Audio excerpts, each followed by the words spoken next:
respected sir, my fellow batchmates. A very good morning to one and all present here. My name is Shreyashi Samanta. My name is Yogita Kanwar And we are back with a new subject, and a new topic that is oligopoly.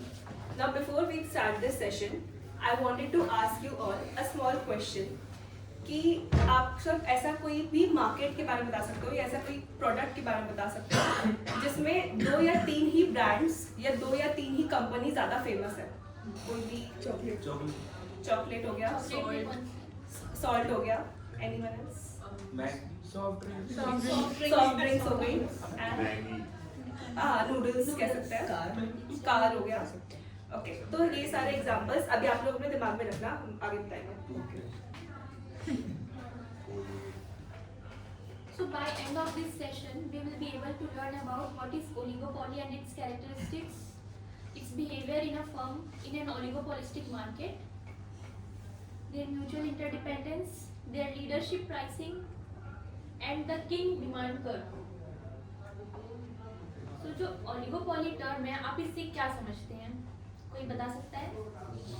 I think पहले just ये भी पढ़ा है oligopoly। तो इसमें कुछ कहना चाहोगी? oligopoly से आप क्या समझते हो? बेसिकली इसमें क्या होता है, एक फर्म जो होती है वो large part of market cover करके रखती है। लेट्स सपोज अगर फ़ोन का ले तो एप्पल ज़्यादा मार्केट कवर करके रखता है। ओलिगोपॉली एक ऐसा मार्केट स्ट्रक्चर है जो कि कुछ फ्यू लार्ज फर्म्स जो होते हैं वो एक मार्केट को पूरा डोमिनेट करके रखते हैं। मतलब उनका ही उस पर कंट्रोल होता है, उनका ही रूल चलता है, उनके अलावा उस मार्केट में और कोई है ही नहीं जो उस पर रूल कर रहा हो। तो ओलिगोपोली जो टर्म है वो दो ग्रीक वर्ड्स को मिलाकर बना हुआ है। First is oligo which means few, second is polein which means to sell. तो ये एक ग्रीक वर्ड है। तो इस पूरा ओलिगोपोली का पूरा मीनिंग हुआ a few firms to sell in the market. तो starting with the characteristics of oligopoly, तो कुछ फ्यू लार्ज फर्म्स होते हैं, जैसे कि ओजस्वी ने बोला कि वो पूरे मार्केट को डोमिनेट करते हैं। तो जैसे कि आप सबने भी कुछ एग्जांपल्स दिए टेलीकॉम के, किसी ने कार का एग्जांपल दिया, किसी ने चॉकलेट का बोला, किसी ने नूडल्स का बोला। उनके अलावा उस मार्केट में और कोई डोमिनेट नहीं करता। मैं आगे इसका एग्जाम्पल बताऊँगी। तो जो न्यू कॉम्पिटिशन्स होते हैं, जैसे कि इंस्टेंट नूडल्स में पहले ही मैगी डोमिनेट करी, यूपी डोमिनेट करी, तो जैसे कि और अदर बहुत सारे अदर कंपनीज होते हैं, अदर फर्म्स होते हैं, तो उनके लिए थोड़ा सा बैरियर हो जाता है इस न्यू कॉम्पिटिशन में घुसने के लिए, अपनी जगह बनाने के लिए। तो इनके जो प्रोडक्ट्स हैं ये मे बी होमोजीनस और हेट्रोजीनस भी हो सकते हैं। Homogeneous means single product and heterogeneous means more than one और two. What does it mean? Yes sir. What does it mean? Sir वो Homogeneity or heterogeneity का मतलब क्या होता है? Sir homogeneous product means one product, जैसे कि Pepsi है तो पेप्सी का सिर्फ एक ही प्रोडक्ट वो सेल करता है, जैसे कि वो कोला सेल करता है। Pepsi chips. सर आगे स्लाइड है उसकी, आगे स्लाइड है, हम इसको भी ब्रीफली डिस्कस करेंगे। और हेट्रोजीनस मीन्स वो एक, दो या तीन से ज़्यादा वो प्रोडक्ट सेल कर रहा है एक कंपनी जो है। इनका नॉन प्राइस कंपटीशन भी चलता है, जैसे कि इनका एडवर्टाइजिंग होता है, ब्रांडिंग होता है और इनकी क्वालिटी।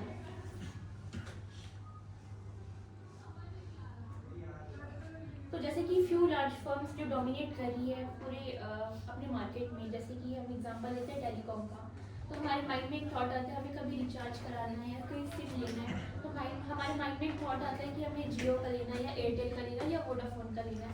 इन फ्यू कंपनीज के अलावा हमारे माइंड में और कोई थॉट ही नहीं आएगा कि हम कौन सा सिम यूज़ करें। तो ये एक बहुत बड़ा उनका डोमिनेंस उन्होंने पूरे मार्केट में अपना फैला कर रखा हुआ है और ये अपना एक सिग्निफिकेंट मार्केट शेयर होल्ड करता है मार्केट स्ट्रक्चर में। जैसे कि जियो का है 40%, एयरटेल का है 30%, वोडाफोन का है 20% और अदर जो मार्केट है उसमें अदर्स का है 10%।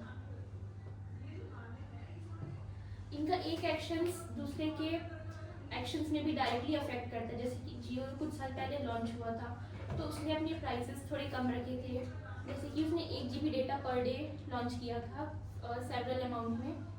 तो बाकी अदर जो कंपनीज है उन्होंने ये चीज़ देखी तो उनके डिसीजन में भी डायरेक्टली अफेक्ट किया, तो लोगों को भी इस चीज़ की आदत लगी जैसे वो मार्केट में आए। ये न्यू कॉम्पिटिशन्स के लिए बैरियर कैसे हो सकता है, कोई बता सकता है? they already hold that marketplace, market value और brand image, तो नए competitors को बहुत difficult होगा उनके साथ compete सर्वाइव करना। करने का। हाँ एग्जैक्टली।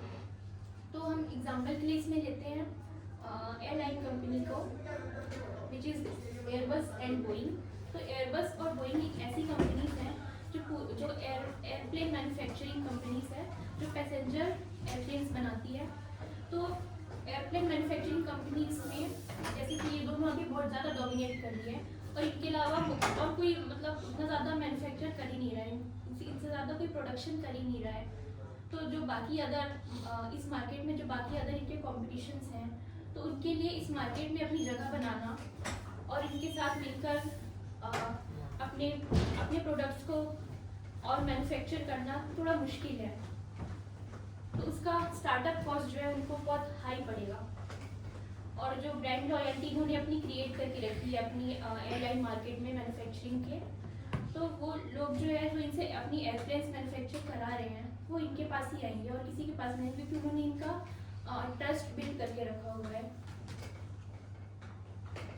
और इनका कंट्रोल है अदर रिसोर्सेज में, तो इन्होंने अपना कॉम्पिटिशन भी लिमिट करके रखा हुआ है। Is it oligopoly?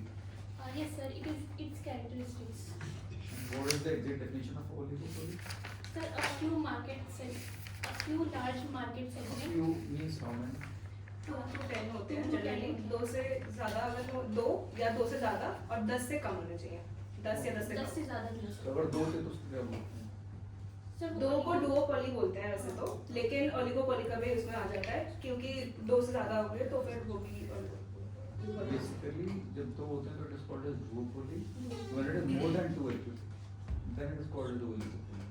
वरना तो फिर it is overlapping. डुओपोली और ओलिगोपोली अगर दो में ओलिगोपोली भी हो जाएगा तो फिर तो वो सिंगल बात हो गई। बट बहुत जगह ऐसा भी बोलते हैं कि ओलिगोपोली का टाइप इज डुओपोली, डुओपोली अलग से कुछ एग्जिस्ट नहीं करता है। बहुत जगह ऐसा भी लिखा है कि ओलिगोपोली का टाइप इज डुओपोली, जिसमें monopoly is also part of oligopoly. नहीं, monopoly is completely different because it is only about one single firm, क्योंकि ओलिगोपोली का कांसेप्ट पहले आया है, डुओपोली कांसेप्ट बाद में आया, लाइक टाइम डिफरेंस भी तो that is very Is there any difference between duopoly and oligopoly in terms of characteristics? Characteristics And में। how does the market work? Okay, if I talk about the market, duopoly and oligopoly की, तो duopoly में जैसा आपने अभी बोला, point out किया कि सिर्फ 2 ही फर्म्स मेनली काम करते हैं एंड वो फर्म्स बहुत ज़्यादा डोमिनेट कर देते हैं कि वो किसी थर्ड पार्टी को आने नहीं देते हैं। बट डुओपोली में क्योंकि ज़्यादा फर्म्स भी होते हैं तो फिर थोड़ा सा उसमें डिफरेंशिएशन आ जाता है क्योंकि कंपटीशन ऑलरेडी 2 से ज़्यादा है ऑलरेडी, तो कभी कभार वो थोड़ी सी इलास्टिसिटी ज़्यादा होती है ओलिगोपोली में as compared to duopoly. Okay, we'll talk about it. तो होमोजीनस और हेट्रोजीनस प्रोडक्ट्स जैसे कि हम एग्जाम्पल के लिए लेते हैं कोल्ड ड्रिंक्स। तो जब आप कभी सॉफ्ट ड्रिंक आपको कभी पीने का मन हुआ तो आपके माइंड में सबसे पहला ब्रांड कौन सा आएगा, कोई बता सकता है?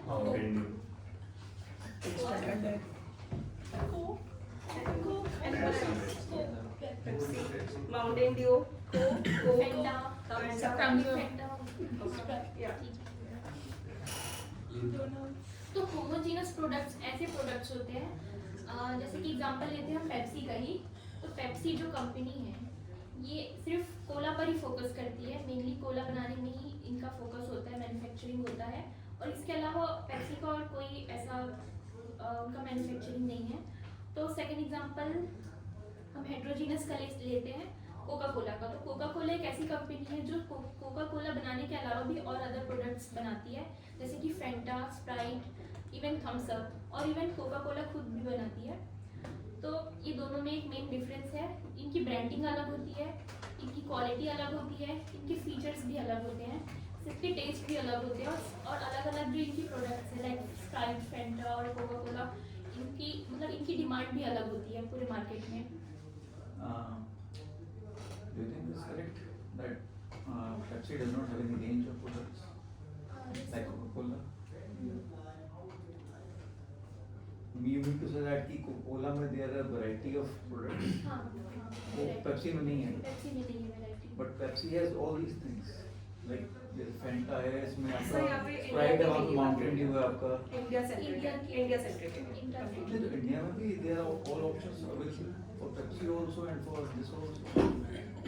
दोनों में ही क्या आप चाहे Coca-Cola की बात करो चाहे Pepsi की बात करो, both are having ranges of products. तो दोनों इसीलिए दोनों की हम लोग ऐसे एग्जांपल होमोजेनियस ले रहे हैं। जैसे कोला, जैसे हम बात कर रहे हैं कि पेप्सी एंड कोका और दोनों कोला बनाती हैं।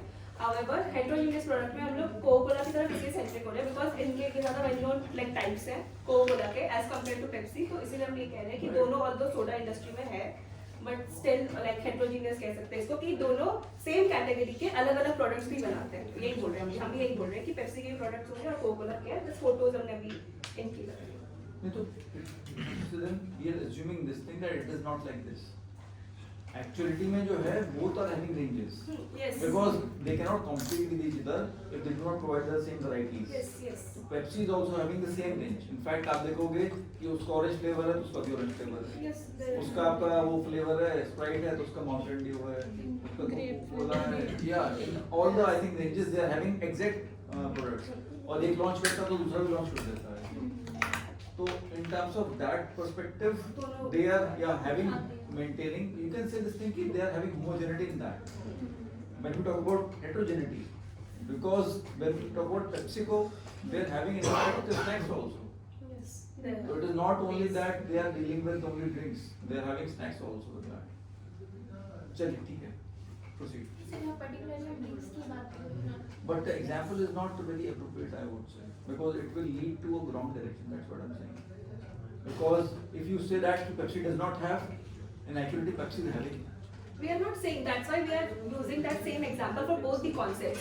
Homogeneous में हम बस Coca-Cola like इस कोला फ्लेवर की बात कर रहे हैं and heterogeneous में हम कह रहे हैं कि सेम रेंज में अलग अलग प्रोडक्ट्स भी वो बेच रहे हैं। सिर्फ सोडा इंडस्ट्री में अलग अलग प्रोडक्ट्स हैं तो हम ऐसा एग्जैक्टली नहीं बोल सकते हैं कि वो सिर्फ होमोजेनियस है, वो हेटेरोजेनियस भी है। हम दोनों का एग्जांपल देते हैं, that's why we are giving a common example जो दोनों में बैठता है। So when Coca-Cola is having range, is it will it be homogeneous or heterogeneous? Only Cola की बात करें तो इट विल बी होमोजेनियस। अगर हम लोग अलग अलग range Cola means you Cola flavour Cola flavor. Yes Cola flavour की बात करें that will be homogeneous and heterogeneous में जो बाकी फ्लेवर्स है दैट और भी लाइक उसी रेंज में उन्होंने जैसे Mountain Dew is something That will जो be थोड़ा अलग है heterogeneous. That will be heterogeneous because मतलब कैटेगरी सेम है लेकिन फ्लेवर्स अलग है। दोनों कंपनीज अलग अलग flavours When we talk about soda, basically these all are sodas. Yes Whatever is carbonated drinks we are having, that is soda. It is homogeneous. Same thing. Maybe flavors will be different. Category will be what soda. So it is homogeneous. Heterogeneous means that you are mixing up with other things, other products. Like I mentioned that for PepsiCo we are having snacks also. That is okay. Anyway, we will talk about it. We can proceed.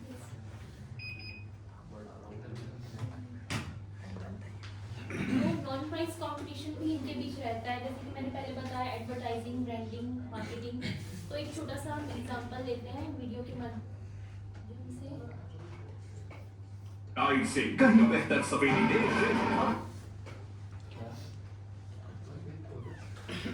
तो ये एक advertising है detergent की, इसमें रिन और Tide एक दूसरे पे कंपटीशन कर रहे हैं।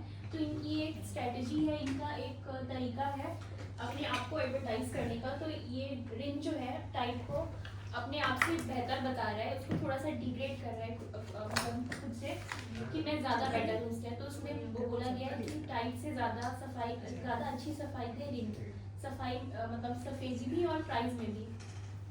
तो उनका एक अलग तरीका होता है ब्रांड प्रमोशन का।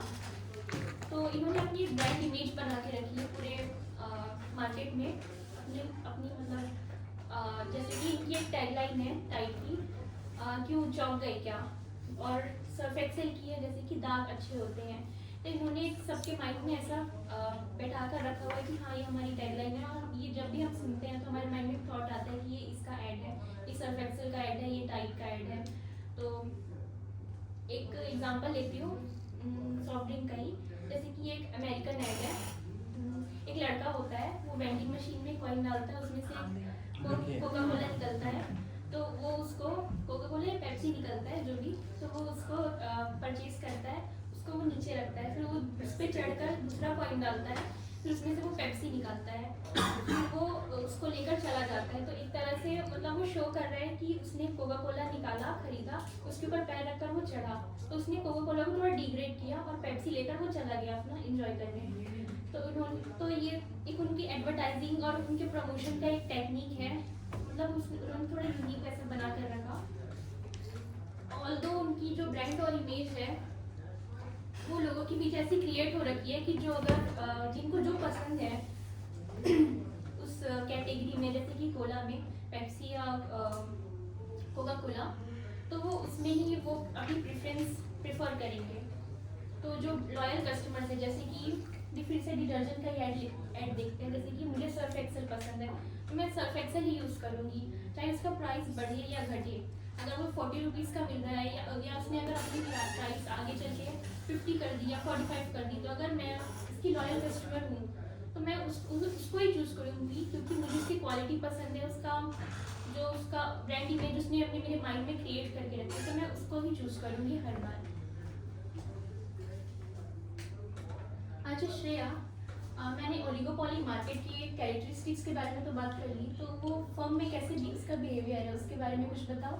हाँ, जैसे कि अब हम लोगों ने ओलिगोपॉली मार्केट तो समझ लिया, ठीक है, तो अब हमें पता तो चले कि एक फर्म जो ओलिगोपॉली मार्केट में है, हाउ इट वर्क्स। तो उसके कुछ कैरेक्टरिस्टिक्स होते हैं। जैसे सबसे पहले है कि वो इंटरडिपेंडेंट होते हैं एक दूसरे पे।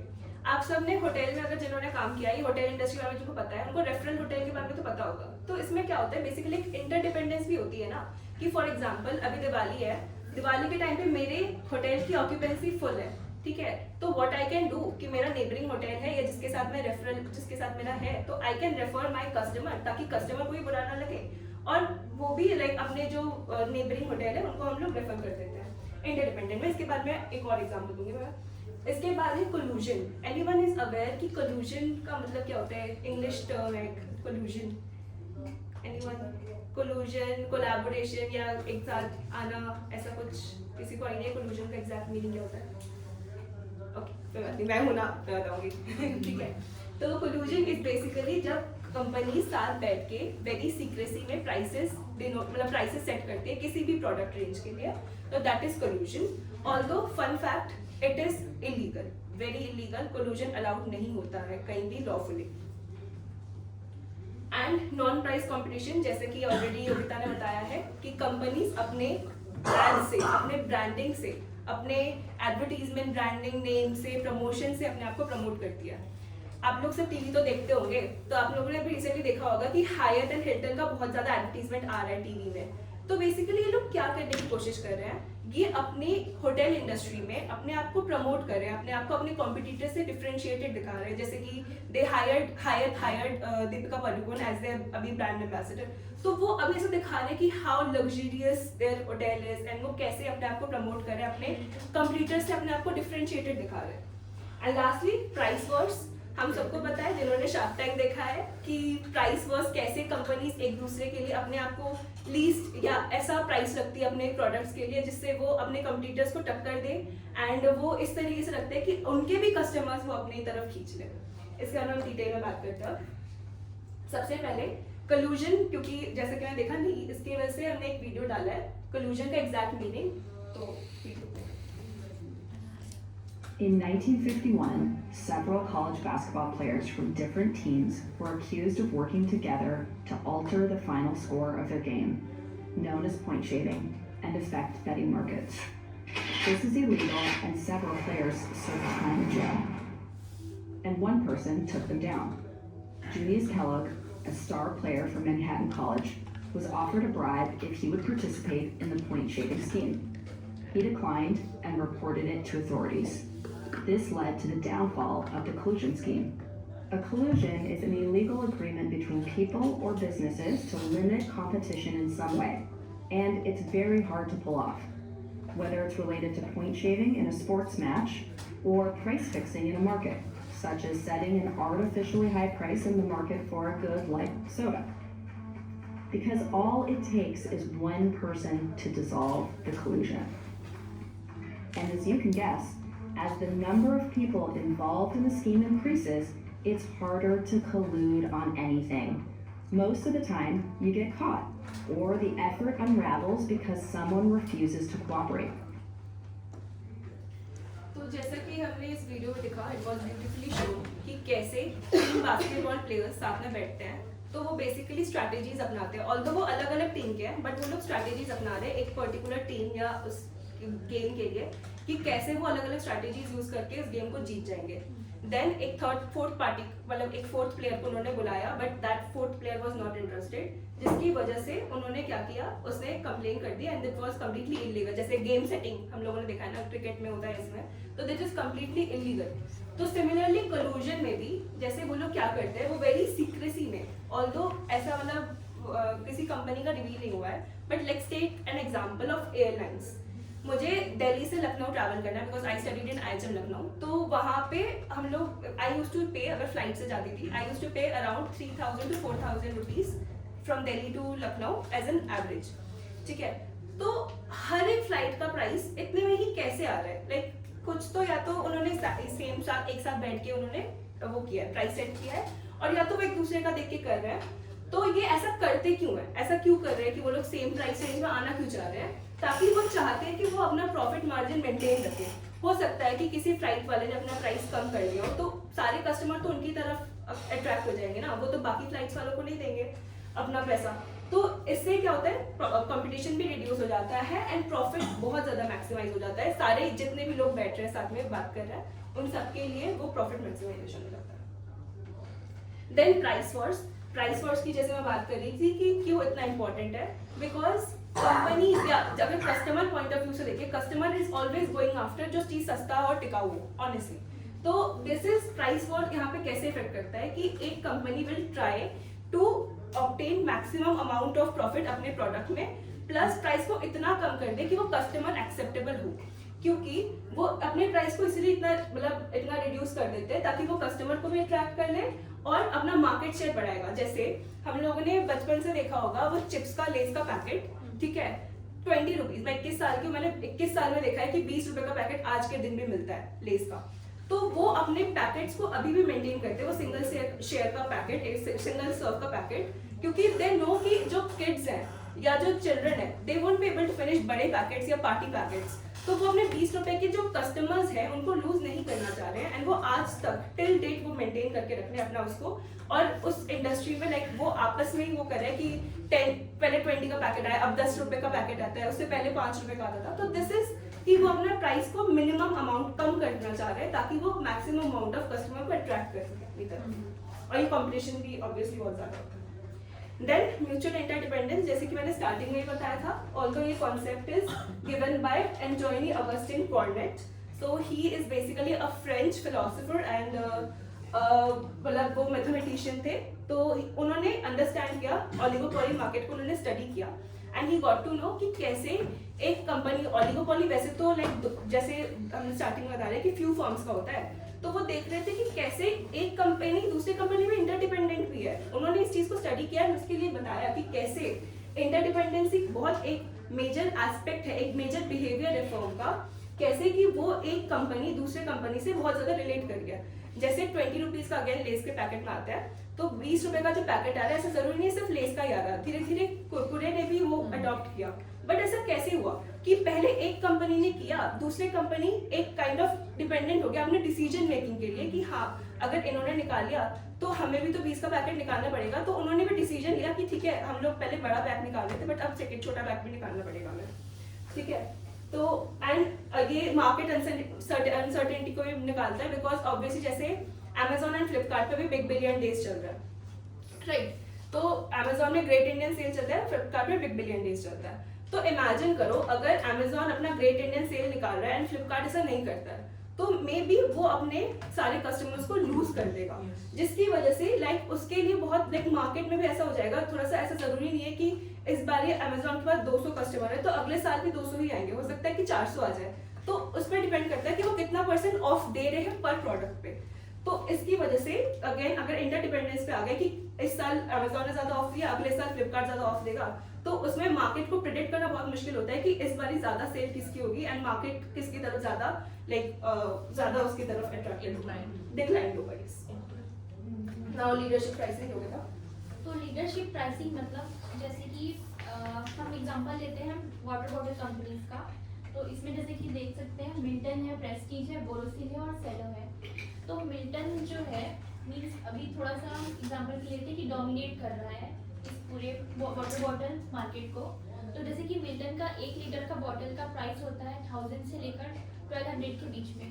तो उसके जो बाकी कंपटीशन है जैसे कि प्रेस्टीज, बोरोसिल और सेलो, तो इन्होंने भी इसके एक स्टैंडर्ड जो मिल्टन ने सेट करके रखा है अपना, तो उससे मैच करने की कोशिश करते हैं, ना कि वो उनसे ज़्यादा होता है प्राइसिंग, ना उनसे कम होता है। तो 1000-1200 के बीच में ही इनका जो 1 लीटर का बॉटल होता है वो मिल जाता है। तो वो एक दूसरे के प्राइसेस को मीन्स फॉलो करते हैं और वो एक दूसरे के प्राइसेस को एक्सेप्ट करते हैं रेदर देन उनसे कम्पीट करने की जगह। अगर वो अपना प्राइस बढ़ा देंगे तो मे बी जो उनके कस्टमर्स होंगे वो मिल्टन की तरफ जाएंगे, अदर कंपनीज की तरफ जाएंगे जो उन्हें उनसे कम में अच्छा प्रोडक्ट उनको प्रोवाइड कर रही है।